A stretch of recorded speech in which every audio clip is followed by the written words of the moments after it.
नहीं, अस्सलाम वालेकुम। उम्मीद आप ठीक होंगे, खैरियत से होंगे। तैयब लोच आपकी खिदमत में फिर से हाजिर है जी। आज जो हम डिस्कस कर रहे हैं वो सुप्रीम कोर्ट से जुड़ा हुआ एक अहम मामला है, बल्कि यूँ समझें कि वो एक मुकदमा है, बल्कि अदालती कत्ल है, जिसकी इस चमचमकाती सुप्रीम कोर्ट बिल्डिंग पर जिसके खून के धब्बे अभी भी मौजूद हैं।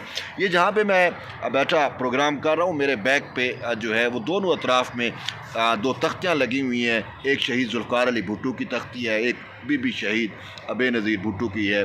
तो यानी कि वो शख्स भुट्टो शहीद की मैं बात कर रहा हूँ, जिसने इस सुप्रीम कोर्ट की बिल्डिंग की बुनियाद रखी, उसी को इसी सुप्रीम कोर्ट में कत्ल किया गया था। तो उस हवाले से सदारती रेफरेंस जनाब साबिक सदर आसिफ अली जरदारी 2011 में जब वो सदर थे, उन्होंने अदालत से राय मांगी थी भुट्टो शहीद के अदालती कत्ल पर। तो वो मामला बड़े अरसे से जो है सुप्रीम कोर्ट में ज़ेर अल्तवा था। तो अब चीफ जस्टिस काजी फैज़ ईसा की जानिब से उस पर समातें की जा रही हैं। तो इलेक्शन से पहले इसकी 3 समातें हुई थी और फिर मामला इलेक्शन के बाद तक के लिए मुलतवी किया गया था। तो आज फिर इसकी समात हुई और ये बड़ी इम्पोर्टेंट समात है। और दौरान समात चीफ जस्टिस काजी फैज़ ईसा ने वाज़ेह किया कि अब हमें नई शुरुआत करनी चाहिए। क्या ये सुनहरी मौका नहीं है कि जो हमारी तारीख़ जो बोसीदा हो चुकी है, हम उसको करेक्ट करें। तो यूँ आज चीफ जस्टिस काजी फैज़ ईसा की सरबराही में सुप्रीम कोर्ट के 9 रुकनी लार्जर बेंच ने समात की और दौरान समात अदालती मुआविन नीन की जानिब से बताया गया कि मखदूम अली ख़ान जो है वो आज अपने दलाल देंगे। बाकी जावेद ख़ान जो साबिक़ अटार्नी जनरल हैं, उनकी जानिब से तहरीरी मरुज़ात जमा हुई हैं, ताहम चीफ जस्टिस ने कहा कि वो भी दलाल दे सकते हैं। तो बहरहाल आज मखदूम अली ख़ान की जानिब से दलाल दिए गए। तो मखदूम अली ख़ान ने आज उसका क्रक्स मैं आपको बताता हूँ। उनकी पूरी दलील ये थी कि 187 के तहत सुप्रीम कोर्ट जो है वो ये मुकदमा यानी कि भुट्टो रेफरेंस जो है वो सुन सकती है, अपनी राय दे सकती है। और वाज़ेह तौर के ऊपर उन्होंने ये भी कहा कि जो उस वक्त के हालात और तकाज़े थे, अगर उनको भी मद्देनज़र रखे तो इंसाफ नहीं हुआ, जस्टिस नहीं हुआ। तो सुप्रीम कोर्ट जो है वो जस्टिस प्रोवाइड करने के लिए जो है वो इस मामले को देख सकती है। साथ उन्होंने अमेरिका की और बरतानिया की भी मिसालें दी। वहाँ पे जो जुडिशियल एरर्स हुई थी, जो गलतियाँ हुई थी, उस हवाले से उन्होंने कहा कि बाद में किस तरीके से उन फैसलों को अंडू किया गया या उन गलतियों की जो है वो तलाफ़ी की गई। तो इस हवाले से हाउस ऑफ लॉर्ड का भी उन्होंने ज़िक्र किया और एमनेस्टी इंटरनेशनल की भी एक अपील का जो है वो बरतानिया में उसका भी ज़िक्र किया।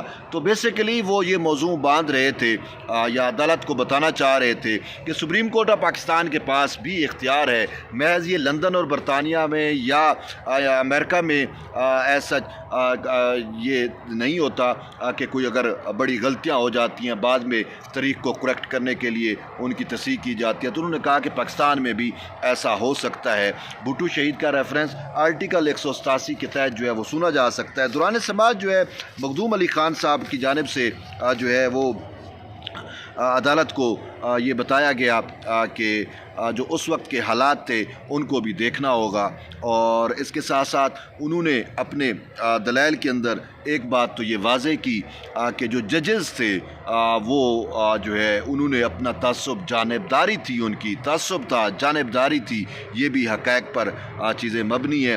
जिस पर फिर चीफ जस्टिस ने उनसे कहा कि अगर ऐसी बात है तो फिर फ़ैसले को हम देखते हैं। फ़ैसला अक्सरियत राय से आता तो भी हालत कदरे मुख्तलिफ होती, लेकिन फ़ैसला जो है वो उसमें इख्तलाफ है, यानी 4-3 के तनासब से जो है वो फ़ैसला दिया गया। तो इस पर उन्होंने कहा कि फिर बाद में एक जज ने जो है वो अपनी गलती का एतराफ़ किया। तो उन्होंने कहा वो तअस्सुब नहीं, जानिबदारी नहीं, बल्कि एडमिटेड फैक्ट है और उन्होंने अपनी गलती तस्लीम की है। तो चीफ जस्टिस ने कहा कि अगर कोई जज जो है वो अपनी गलती तस्लीम कर ले तो फिर ये कह दे कि जी मेरे ऊपर दबाव था, मैं जज था, मेरे ऊपर दबाव था और मैंने दबाव में ये फ़ैसला किया है, तो फिर उस फैसले की क्या वक़्त जो है वो रह जाती है। चीफ जस्टिस ने यह भी कहा कि हम जो है वो कानूनी सिफारिशात यहाँ पे सुन रहे हैं। ताहम उन्होंने एक बड़ी बात जो है वो ये की कि नाजायज़ तौर पर جو ہے وہ انصاف جو ہے وہ انصاف کا قتل ہوا، یعنی کہ ناجائز طریقے سے انصاف کا قتل کیا گیا۔ یہ واضح طور کے اوپر انہوں نے کہا کہ پھر ایک جج نے کہا کہ جی مجھے زندگی کا خطرہ تھا تو یہ فیصلہ دیا، تو انہوں نے کہا رانگ ڈوئنگز کی گئیں اس جج کی جانب سے، اور جایا کہ اس کو تو چاہیے تھا کہ وہ بینچ سے بھی الگ ہو جاتا۔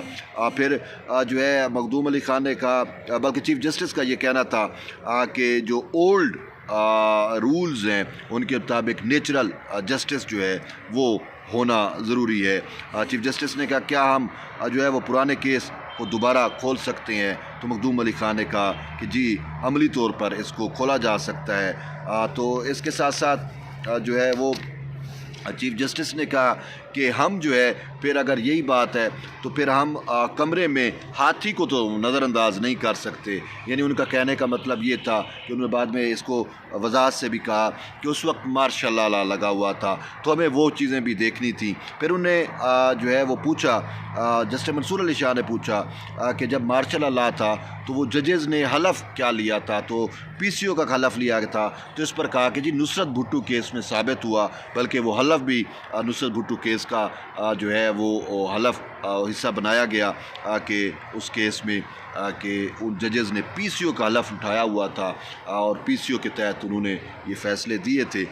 تو اس پر جو ہے وہ جسٹس منصور علی شاہ نے کہا کہ اس کیس کے متعدد پہلو ہیں، تاہم ہم جو ہے اس پر اپیل نظر ثانی جو ہے وہ نہیں کر سکتے، تو ہمیں اور نہ ہی کیس کے میرٹ پہ جانا چاہیں گے کیونکہ وہ آلریڈی فیصلہ ہو چکا ہے۔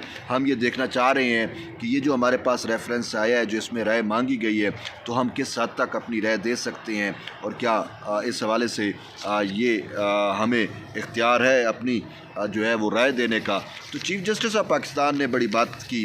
چیف جسٹس آف پاکستان نے کہا کہ یہ تو ایک کیا ہمارے لیے موقع نہیں ہے کہ ہماری تاریخ جو ہے ماضی میں رہ رہے ہیں، ہماری تاریخ بوسیدہ ہو چکی ہے، تو کیا اب یہ جو بھٹو ریفرنس ہے کیا یہ دونوں کے لیے فوج اور عدلیہ کے لیے ایک بہتر موقع نہیں ہے کہ وہ اپنے داغ جو ہے وہ دھو سکے؟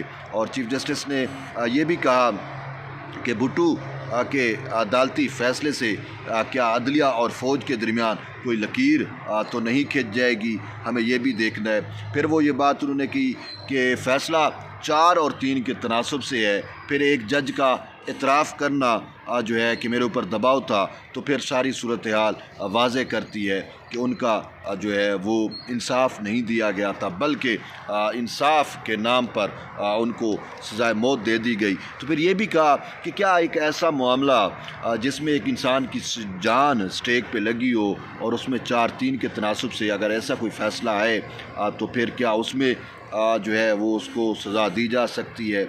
تو یوں چیف جسٹس آف پاکستان نے کہا، ان کی یہ منطق ہمیں سمجھ آ رہی تھی کہ وہ جو داغ اس بلڈنگ پہ لگا ہوا ہے، جو دھبے اس بلڈنگ پہ بھٹو شہید کے قتل کے لگے ہوئے ہیں، وہ ان کو دھونا چاہتے ہیں۔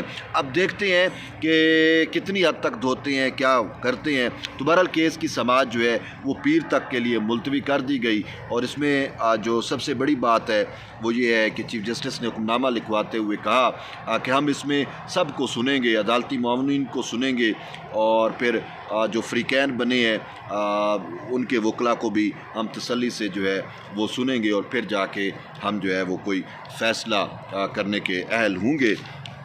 تو اس کے بعد بلاول بھٹو زرداری موجود تھے سپریم کورٹ میں اپنے نانا کا کیس سننے کے لیے، وہ آتے ہیں ہر سماعت پہ۔ تو آج پھر انہوں نے میڈیا سے گفتگو کرتے ہوئے کہا کہ یہ میرے نانا کے قتل کا کیس ہے، میری والدہ یعنی کہ بی بی شہید رانی کی اپنی زندگی میں خواہش تھی کہ میں اپنے بابا کو انصاف دلا سکوں۔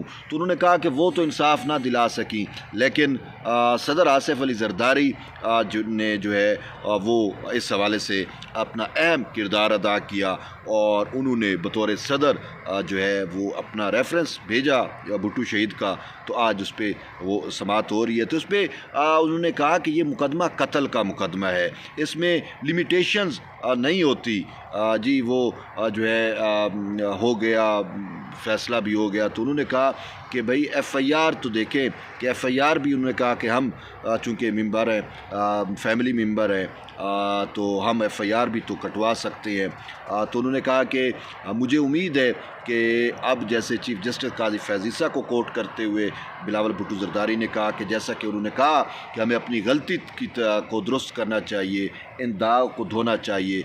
तो उन्होंने कहा कि ये जब तक दाग नहीं धोएंगे, जब तक अपनी गलती को दुरुस्त नहीं करेंगे, तो उस वक्त तक जो है वो इस पे दाग भी रहेगा। तो फिर उन्होंने कहा सिर्फ इस अदलिया पे दाग की बात नहीं है कि जिन जिन इदारों पे दाग लगा हुआ है उन सब को अपने दाग जो है वो धोने चाहिए। तो यूँ चेयरमैन बिलावल भुट्टो ज़रदारी, हमें तो ये नज़र आ रहा है कि वो अपने नाना को इंसाफ दिलाने के लिए बहुत मुतहरक हैं, और हमारी भी दुआ है और आपको भी दुआ करनी चाहिए कि कम से कम नाना के अदालती कत्ल का इंसाफ जो है वो उनको बिलावल भुट्टो ज़रदारी को मिले। तो बहरहाल देखते हैं, अभी ये समातें होंगी, पीर तक के लिए मामला चला गया है। अब देखते हैं पीर को क्या इसमें अपडेट होती है। बहरहाल उस वक्त तक जुड़े रहिए। तैयब बलोच के साथ मिलते हैं एक नई वीडियो, तब तक के लिए इजाज़त दें। अल्लाह हाफ़िज़।